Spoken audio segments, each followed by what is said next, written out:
जो ब्याज है, मतलब मुद्दल तो छोड़ दीजिए, जो ब्याज देना पड़ता है उसके लिए भी आज कर्जा लिया जा रहा है। तो इस प्रकार से एक डेट ट्रैप में बंगाल को डालने का काम किया है। और वहीं ये बड़ी आश्चर्य की बात है कि जहां कमिटेड एक्सपेंडिचर ये करीब करीब अगर हम पेंशन सहित पकड़े तो 80% के ऊपर चला गया है, ऐसे समय बंगाल शायद देश का अकेला राज्य ऐसा है जहां आज भी 5वां और 6वां पे कमीशन चल रहा है। यहां के जो हमारे सरकारी कर्मी हैं, इन सरकारी कर्मियों को आज भी, अब हम लोग 8वें की बात कर रहे हैं और 5वें और 6वें में बंगाल अटका है। तो कुल मिलाकर अगर फिस्कल पैरामीटर्स हम देखें, हम ये मानते हैं कि किसी भी स्वस्थ बजट के लिए आपका फिस्कल डेफिसिट 3% से अंदर ही होना चाहिए। पश्चिम बंगाल 4%, 4.5%, 5% तक पहुंच गई। रेवेन्यू डेफिसिट में भी 2.5% तक पहुंच गया है। तो इसका मतलब यह है कि सरकार ये केवल अपनी मशीनरी को चला रही है, स्टेट को नहीं चला रही।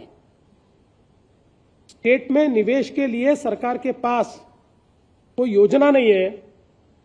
मैं फिर एक बार आपको बताना चाहता हूं कि अगर हम कैपिटल एक्सपेंडिचर की बात करें, अर्थव्यवस्था में कैपिटल एक्सपेंडिचर सबसे महत्वपूर्ण हम मानते हैं, उसमें भी सबसे कम आज बड़े राज्यों में कैपिटल एक्सपेंडिचर ये बंगाल में हो रहा है। तो इस प्रकार से अगर हम विचार करें तो बंगाल एक प्रकार से फाइनेंशियल मिसमैनेजमेंट के कारण एक ट्रैप में जा रहा है। नया उद्योग यहां नहीं है और विशेष रूप से सरकार का पैसा जो सरकार की तिजोरी में आ सकता है, इसको लूटने का काम चल रहा है। ऐसा नहीं है बंगाल में इतने नेचुरल रिसोर्सेस है या माइनिंग है, ये नेचुरल रिसोर्सेस का पैसा ये सरकार की तिजोरी में क्यों नहीं आता? भले ही मैन्युफैक्चरिंग हम लोग ये समझ ले कि थोड़ा पीछे चला गया, पर माइनिंग तो जोरों से चल रहा है। फिर भी आप उसके कुल मिलाकर सरकार की तिजोरी में कितना पैसा आता है देखिए।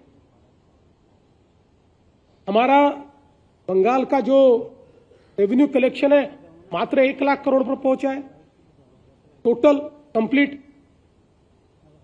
तो जिस प्रकार के घोटाले यहां पर चल रहे हैं, आज किसी युवा को इस बात की गारंटी नहीं है कि किसी भी प्रकार के एम्प्लॉयमेंट के लिए जो एग्जाम होती है, जो व्यवस्था खड़ी की गई है, इसमें कोई पारदर्शिता हमको दिखाई नहीं पड़ती, अपारदर्शी है।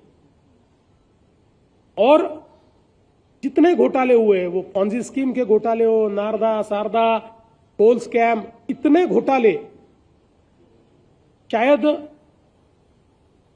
इस सरकार की, ममता दीदी की सबसे बड़े अचीवमेंट अगर कोई होगी तो घोटालों में पश्चिम बंगाल को नंबर 1 पर लाने का काम दीदी ने किया है। आज देखिए, मोदी जी के नेतृत्व में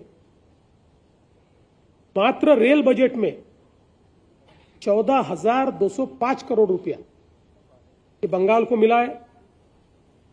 बंगाल में 5 करोड़ लोगों के जनधन के अकाउंट्स मोदी जी के माध्यम से खोले गए। 85 लाख लोगों को शौचालय मिले। 1 करोड़ से अधिक लोगों को रसोई गैस मिला है। 52 लाख किसानों को किसान सम्मान निधि यहां पर मिल रहा है। और मोदी जी की लखपति दीदी स्कीम में 11 लाख से अधिक हमारी बहनें आज लखपति हुई है और 56 लाख से अधिक वरिष्ठ नागरिकों को आज मोदी जी की व्यवस्था से पेंशन यहां पर मिल रहा है। तो एक प्रकार से जब पूरा देश बड़ी तेजी के साथ आगे बढ़ रहा है और मोदी जी ने तो कभी भेदभाव नहीं किया, किसी राज्य के साथ नहीं किया, लेकिन आप सीएजी की रिपोर्ट को उठाकर देखेंगे तो भारत सरकार ने दिया हुआ पैसा किस प्रकार से उसकी लूट मची, ये सीएजी की रिपोर्ट में आपको दिखाई पड़ता है। अब सीएजी तो कोई सरकार की एजेंसी होती नहीं है, ये तो थर्ड पार्टी है। सीएजी ने यहां पर किस प्रकार से पैसे की लूट मची है, अब तो ईडी सीएजी को भी धमकी दे देती है, रिपोर्ट दिया तो हाथ पैर तोड़ने की बात होती है। तो मैं कभी कभी विचार करता हूं कि कौन सा लोकतंत्र है, क्या आप इलेक्शन कमीशन के भी हाथ पैर तोड़ने वाले हैं, आप सीएजी के भी हाथ पैर तोड़ने वाले हैं, आप सीआरपीएफ के भी हाथ पैर तोड़ने वाले हैं। जो लोग देश में लोकतंत्र के खतरे की गवाही देते हैं, दुहाई देते हैं, तो उनको पूछना चाहता हूं कि आपको पश्चिम बंगाल क्यों नजर नहीं आता? Why are you selective? आप इसका विचार क्यों नहीं करते? और मां माटी मानुष की बात दीदी करती है, लेकिन आज तीनों की हालत क्या है हम सब लोग देख सकते हैं। इसीलिए अब ये मिस गवर्नेंस को, मिस रूल को समाप्त करने का समय है। भारतीय जनता पार्टी ने एक बहुत अच्छा मैनिफेस्टो दिया है और हमारा ट्रैक रिकॉर्ड देखिए, जिस भी राज्य में बीजेपी की सरकार आई है उस राज्य के, किसी भी राज्य के पैरामीटर उठाकर देखिए, यूपी जैसा राज्य, मध्य प्रदेश जैसा राज्य, बिहार जैसा राज्य, जिनको एक जमाने में बीमारू कहा गया, वो राज्य अब देश की अर्थव्यवस्था के ग्रोथ इंजन बन गए। ये बीजेपी का राज है। और बंगाल को तो कुछ करने की आवश्यकता नहीं है, ये बड़ा ही एंटरप्राइजिंग स्टेट है। यहां के लोग ये बहुत ही एंटरप्राइजिंग लोग हैं। यहां सिर्फ गुड गवर्नेंस की आवश्यकता है। अगर गुड गवर्नेंस बंगाल को मिल जाए तो यकीन मानिए मात्र 5-7 सालों में बंगाल वापस देश के पहले 5 राज्यों में आ सकता है। इसीलिए भारतीय जनता पार्टी ने एक बहुत ही सशक्त इस प्रकार का घोषणा पत्र दिया है, जिसमें युवाओं के लिए 1 करोड़ रोजगार का सृजन, जो बंगाल की भावी पीढ़ी है उसका विचार हम लोगों ने किया है।